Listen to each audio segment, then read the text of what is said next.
This podcast is brought to you by Aetna.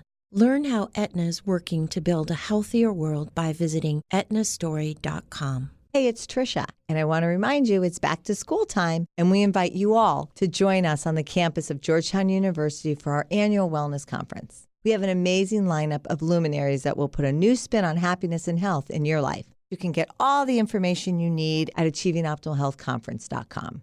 And now for the show. People are yearning for information, having the opportunity to encourage people and to educate people and inspire people. It's amazing to be able to say we'll carve out time to take care of ourselves. There's something for everyone. We are so excited to have Dr. Tracy Freeman in the studio today to share her thoughts on how to take best care of yourself and those that you love. And Tracy is our Chief Medical Officer at BB&R Wellness. We've been working with Tracy for many years. And Tracy is a functional medicine doctor. You're an integrative doctor, and we think she's an incredibly intuitive doctor. So knowing Tracy, we're just so grateful and so happy that you're here with us in the studio. So thanks for coming here. Thank you, Tracy. Thanks for having me.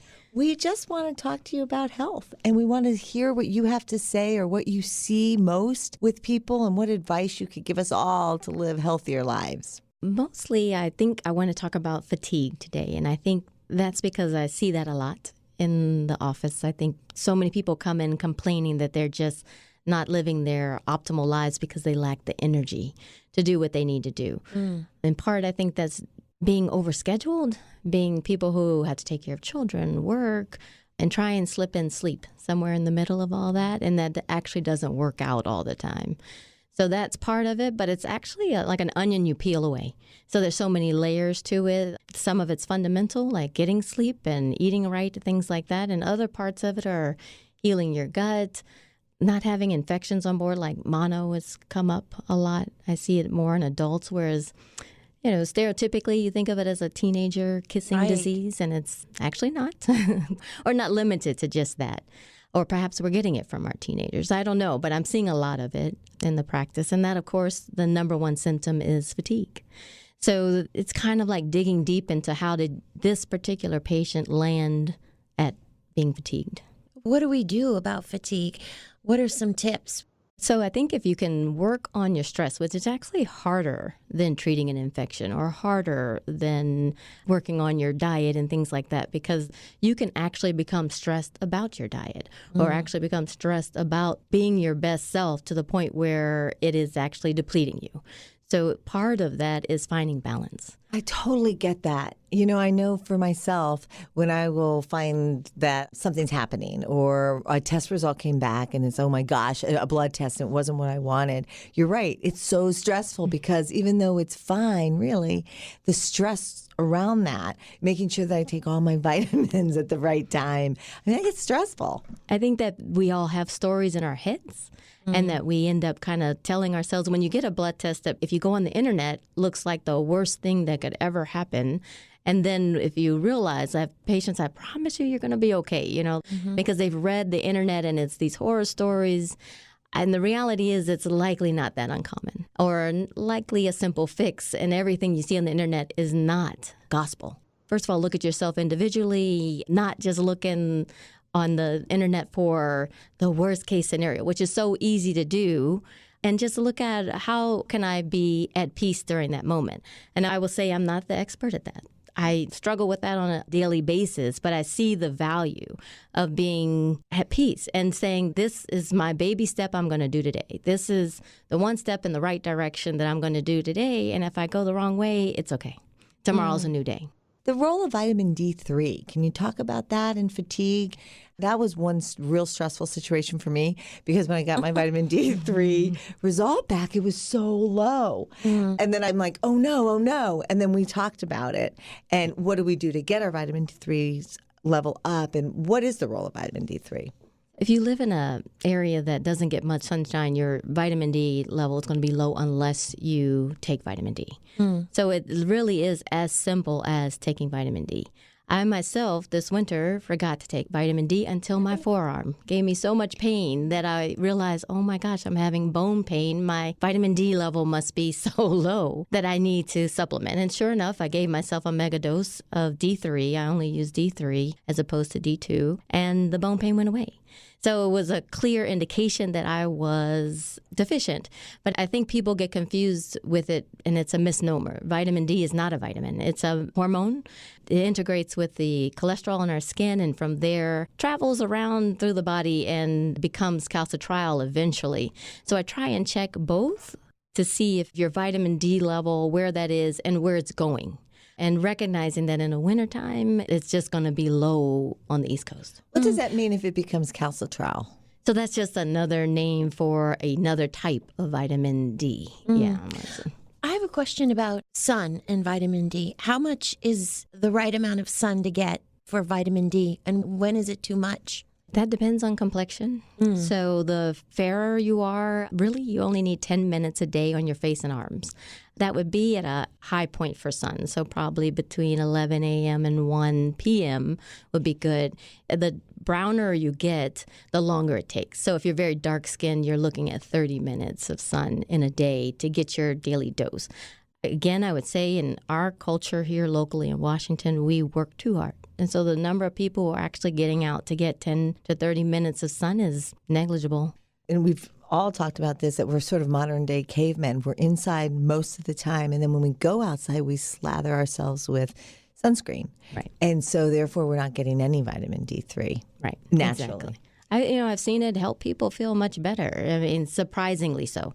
And in the wintertime, it seems to keep away the viruses and things like that people struggle with. And like you said, it's not a vitamin, it is a steroid. And you like to see that level above 50. Yeah. Yes. So anything above 50, it's now being able to do everything it's meant to do, which is to keep us healthier. And is it true that most cancer patients or people with some sort of disease or sickness pretty much have low vitamin D levels? Vitamin D is certainly one factor, for sure.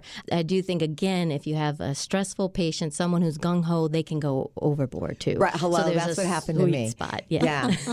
Because I was like, oh, no, because my vitamin D3 was 31, which freaked me out. And then I got it so high that it was like, okay, let's just come back down. So pain is usually a level less than 10 is what I see. You'll start to get the pain. So that's really low. So 31 is not so bad. And there's some people I wish who I'd known that strive for before, because I thought 31 was really bad. Then you're freaking out and your stress level went way up. That's exactly what happened. That's what we were saying. Like, our bodies don't know the difference between that saber-toothed tiger that's attacking us versus my vitamin D3 level seemed low to me at 31. Right, exactly. And that's normal on the value, just barely, but still. Right. How often should you get your vitamin D3 checked?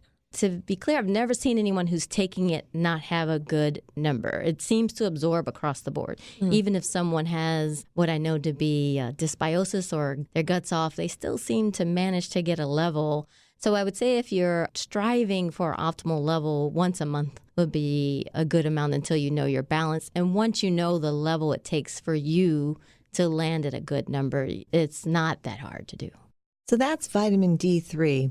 But what else could we be doing to fight fatigue in terms of supplements, the things that we can do to at least help with fatigue? Right. So, it really depends on the cause, for sure. Also, time of year plays a role because there's certain things you want to guard against in the winter, I would say more so than you want to guard against in the summer, because we just seem to have more bugs that we're exposed to.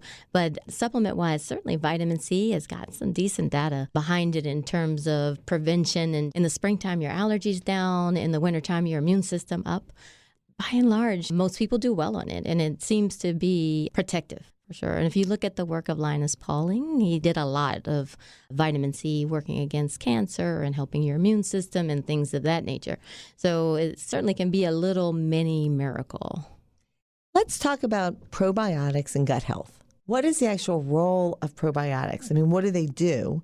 And what do you like to talk about when you talk about gut health? Probiotics meaning good bacteria, like what you get in yogurt. And certainly there are good yogurts and there are bad yogurts that you can eat and get some benefit from, and you'll feel it typically, that it's doing something good for you. But then there's other yogurts that are probably a little bit more processed and you'll get nothing from it. I think we've been trained to think of bacteria as bad. And the reality is that we're more bacteria or microbial than we are human in terms of cells. So we have to make peace with the fact that bacteria are part of us and we shouldn't be out to kill every single one of them. But we just want to have more good bacteria than bad. One of the things I think people that they complain of when their gut's off is gas. Right? A lot of bloating, a lot of passing a lot of gas, belching, just feeling constipated or stuck in their gut. And probiotics initially may constipate you, but it's actually not a bad sign. You just give it a chance to work, and then it should push through, so to speak, and things will rebalance after a while. So often things will take a step back before they take 2 steps forward, and you feel a lot better. And generally speaking, if you think about the gut and how long it stretches out, how many feet it lasts, it takes a while to bring it back into balance in terms of getting rid of bad things, putting in good things as you age. Your enzymes, you may need digestive enzymes to help you to get your nutrition and not to send down whole foods, right? So it starts with chewing very well, digesting and breaking food down. But if you don't have the digestive enzymes to break food down, you send down a smorgasbord of whole parts of food to feed bad bugs. In some cases, and I say this statistically, as we age greater than 40, you slowly stop being able to break down your food as optimally as you could before. And that just means taking an enzyme or perhaps like a good quality apple cider vinegar with your food to break it down a little bit better. And that way, the bad bugs, the dysbiosis, won't be impacted as badly. You will only send down, food should leave the stomach as water, as fluid. And if you're sending in chunks, it's feeding the wrong things. Yeah, that's bad news for our family because we're like speed eaters, We're like turn around and everybody's done. So that's not good. But Tracy, when I go into the pharmacy or I go in to buy the probiotics, I'm overwhelmed by the thousands of bottles of probiotics. So what's the process for choosing probiotics and what kind of probiotics do you recommend? So I think the right one is the one you're going to take. And oftentimes that's the one that's not refrigerated, unfortunately, and myself included. So if I have to turn my back to walk over to the fridge when I'm thinking about my supplements, somehow I'm not going to do that. So the one that's not refrigerated for me personally is easier. I can just get it in. I can have it with me. I can pop it in my mouth, and that helps. If you are really an organized person who can have something in your fridge, have something in your purse, or however it works, then that's excellent. There are plenty of great refrigerated ones. I typically advise people to get at least 25 billion CFUs is what they're called, or colony forming units, a minimum of that a day if you're going to be taking a probiotic, unless you're someone who eats a lot of fermented foods or things that give you, by nature, a lot of probiotics. Then I think that pill, and it sounds like a lot, but literally that's a very small pill. It's not that much. And you can find a lot of them. I believe in kind of rotating your probiotics. So the bad bugs in your gut evolve resistance, and that's controversial, but to me it makes sense. And so keeping things on their toes, it means putting in a new army of good soldiers in there, for sure. That does make sense. Definitely. Can you talk about the connection, or when we call our gut the second brain? Why? Why do we hear that so often? So the gut also has hormones that it creates that are very famous in the brain. So serotonin being the main one. Serotonin in the gut is used to keep things flowing, moving along. So if your serotonin's low, you're going to be more constipated in terms of the gut.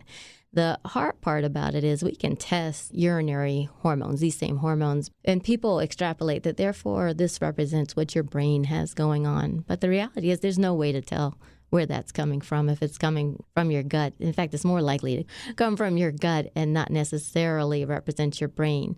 That being said, it's a two-way street.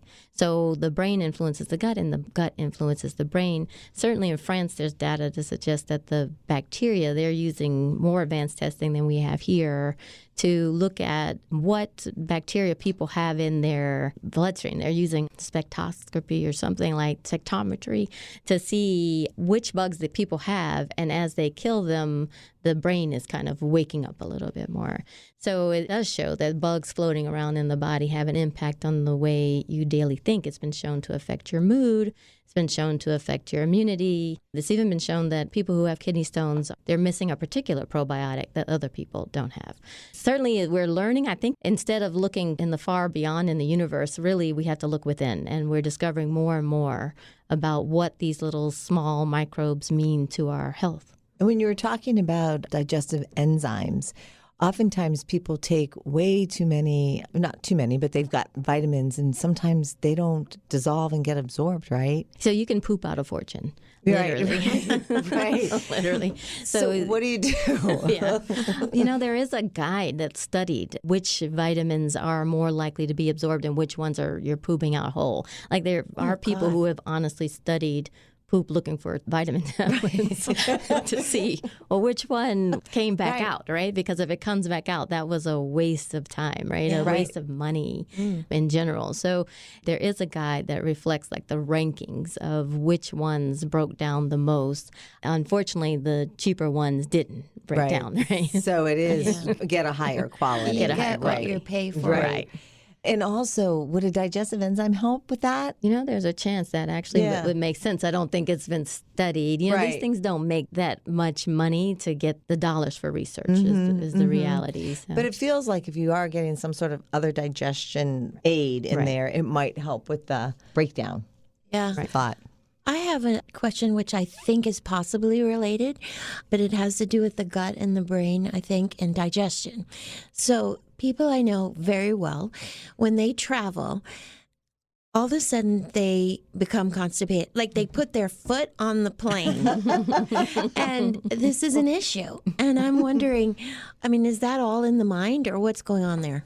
I do think part of that is in the mind as quintessentially female. Right? So you rarely hear a man saying, I get on a plane and now I can't go to the bathroom. They'll go anywhere, right? So it's very much a woman's issue. My father was a GYN oncologist, and he said the American woman is the most constipated creature on the planet. He'd say that over and over again. And it's true because psychologically we need to be relaxed, right? And I think we've been socialized to a degree of shame around it or privacy. I have a brother who will do whatever, wherever. He doesn't care, and he's awfully proud of himself, right? But you never hear a woman talk like that. And in fact, when we're with our brothers or husbands who behave like that, you're always like, come on, why would you do that? Why are we talking about this? You shun them a little bit, but perhaps they're more on the right track. I do think it's comfort and privacy and relaxation to get things going. Mm-hmm. When you talked about peeling back the onion as it relates to fatigue, what else should we talk about? Some supplements, definitely our diet, you were saying. Sleep. Can we talk about sleep? Sure. The elusive sleep. Right. Some of it is our own fault because we put ourselves in front of computers and that gives off a light that tells our brain that, hey, it's still daytime, so no need to start winding down. We're still going to keep going. We were designed to kind of work with the sun. And if we create an artificial sun, then the body doesn't know how to shut down. That would be step one, kind of giving yourself, like you give your toddler a drink time so they don't pee the bed at night. You give yourself a screen time so that you can actually shut down as well as the screen shuts down. Then they're just, I think, partly stress, the idea that your brain doesn't shut down. Your brain doesn't give you a chance to relax. I think the adaptogenic herbs do a great job at telling your brain to take it easy, let it go a little bit. So those would be holy basil or ashwagandha, rhodiola. Those things actually tell the brain, just take it easy for a moment, let it go. Otherwise, we have a never-ending to-do list in our head. Those also will work well at keeping you down. So some people, it's not a matter of falling asleep, it's a matter of staying asleep, which actually is, I think, a little bit more common. It's a degree of fight or flight, right? A body that says, we've made it, that's enough sleep to make it, to survive. Wake up before you get eaten alive in your cave. The body will just wake you up to say, get busy, because we've got to protect ourselves here. We can't just be off guard. That's enough sleep to make it. And of course, enough sleep to make it is not optimal. You need to get a couple more hours of sleep typically. Falling asleep is easier to treat. If that's the issue, staying asleep is harder because it usually involves the adrenal glands and adrenal fatigue, which is a longer treatment than anything else. And what makes your adrenals fatigued? Stress. So, so we're revolving into a circle here, yeah. So basically, it's the ongoing, never-ending duties that we've created for ourselves. The funny thing, it wasn't funny when we had the government shut down at all, but the funny thing that my patients learned from that is that the world didn't stop without them, right? So that the government shut down, and for all their hard work, for all the effort they've put into their jobs, that when they weren't allowed to do it, that the earth kept spinning. Right. So it was a good lesson for them to realize that, I can take a break and things will still go okay. I see that again in my population of patients is mostly women. Naturally, I see that mostly in women as well, that need to keep going, and doing. Not getting your sleep becomes a pretty serious matter, right? I mean, it leads to lots of health issues. Sure, the cardiovascular disease risk goes up, the cancer risk goes up, certainly lifespan goes down. Right? The chances of a survival go down without sleep. When you've got a lot to do, it seems unnecessary. It seems like, well, I've got so much to do. All I have to do is cut down on my sleep and I'll get more done. Mm-hmm. But the reality is the next day you're less efficient. The brain needs a break. It needs a moment to work it through in its own way, in a subconscious way, to get through it. Just like when you're in school, if you're in a class, every hour, optimally, the brain needs 15 minutes away to regenerate itself and take a break, and then it can come back in and optimally focus. So you can do it all, but only for a period of time. And then eventually you're going to fall down. Somewhere along the way, things are going to go south. So you have to kind of just invest in yourself, which is hard. It's really hard. And at the conference, we talk about that. It's hard for people to carve out a day for themselves, which is crazy. But this idea that really I'm going to sit here and I'm going to focus on myself and learn is hard. It is hard. And especially if you have family and are living with family and family around, why is it that we always want to take care of them first before we take care of ourselves? I wish I knew. It's almost in the genetic code, because I honestly used to look at women before I had kids and like, why on earth are you putting these men before you and these children before you? Take care of yourself. And now I am that woman. The airlines has it right where when they drop the mask down and they tell you to put it on yourself first and then your child. But we don't do that. No. I don't know anyone who does that. I don't either. I don't know any woman that does that. No, me either. And here's the other thing, too, when you think about that, we think we're taking care of ourselves by taking the vitamins, or we think we're taking care of ourselves by maybe eating right, or we think we're taking care of ourselves and we're drinking water, which is all good. But with that stress, it could be negligible. It could be negligible. Right. Yeah. Right. Because it's so fundamental. And the CDC has said that out of the top 6 causes of death, 5 of them are related to stress. If we think about that, how much we should make that a priority, it's absurd, but we're in bad habits. Even as a country, when you vacation in Europe, you meet Europeans who are on their 6-week vacation time. Yeah. They get this break, and you're like, I'm glad I got a week. I'm really pretty happy about my week off here. Right. So it's a mentality and a difference that we have not prided ourselves on. We think work is supreme, and we're going the wrong way that way. In fact, when we were in Europe last summer, we were with your people that were from France, and they were there, and they were so slow. And I remember going, oh my God. Getting really impatient. Yeah. It was like, okay. It was like, we got to go. I mean, we want to get on the bikes. We have so much to do. They were just enjoying the moment. Right. It's stressful when they're enjoying the moment. Right. Don't you know I have a to-do list? Exactly. Exactly. It just stresses everywhere. But yeah, that's something that we have to all think about and breathe. No, I find myself holding my breath, and then I'm like, oh my gosh. Right. And we I'm not breathing. We do the shallow breathing too. We're not doing the deep, full, filling our lungs. We're, doing that shallow thing, which causes stress in your body. Yeah. Right. Exactly. Tracy, if you had one piece of advice or additional advice to give to those listening, what would it be? I think that the part that requires more of a doctor, if the things we've talked about so far have not helped you to gain energy, then you would need a workup. And the workup, I think, would include for a menstruating woman or someone coming out of menopause, anemia. Right. So is your blood count so low that you don't even have enough wherewithal to carry oxygen to the parts of your body. And that's actually not uncommon. And then other things that require workup would be the infections again. Mono would be a one. In our area, Lyme is a big deal in terms of fatigue and lack of energy. A cousin, I call it a cousin, they're not necessarily related, but CMV is another virus that occasionally I see that can cause fatigue similarly to mono. So those kinds of things need blood workup to see if you've landed there.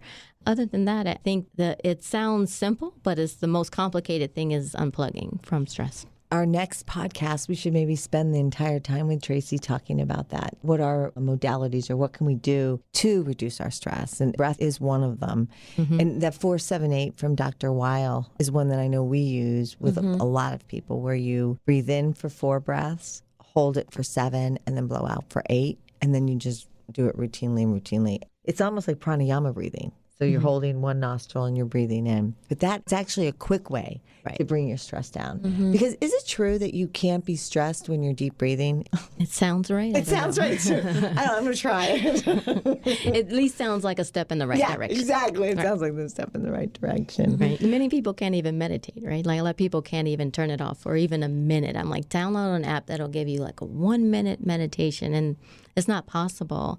I find that the emotional freedom technique helps a lot of people. If they go on YouTube and watch that, kind of takes this stress off of people. And it doesn't take that long, which is what people are looking for with the land of the quick fix. Trisha and I are exploring in a book that we're writing all the many different ways we can approach mindfulness, that it's not just meditation, it's not just sitting on a pillow, but that it can include listening to music, or that it can include walking in nature. And so to your point, not everyone can meditate, but we do need to figure out a way to reduce our stress.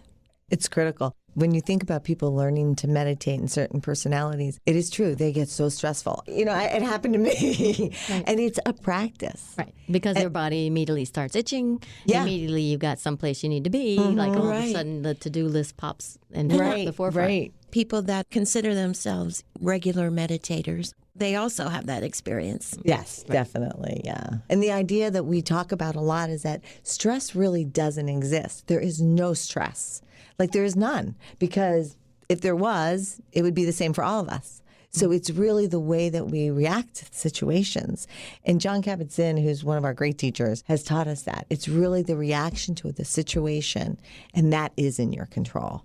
And so it's a breakdown of that. And how am I going to create space from what just happened and how I'm going to react? And that's really an exploration that could take, lives. Right. And people need hand-holding to a degree to get through that. Because we don't think like that, right? You say something, I react. You say something, I react, and we just learned to be that way. It's a habit. Tracy, as always, this is just awesome to be with you. Well, thank you for having me. So we will do a second podcast. Maybe we can explore the whole stress thing even deeper. Okay. All right. Thank you, Tracy. Thank you. Thank you for joining us on Health Gig. We loved having you with us. We hope you'll tune in again next week. In the meantime, be sure to like and subscribe to this podcast and follow us on healthgigpod.com. I'm Trisha. And I'm Doro. Be well.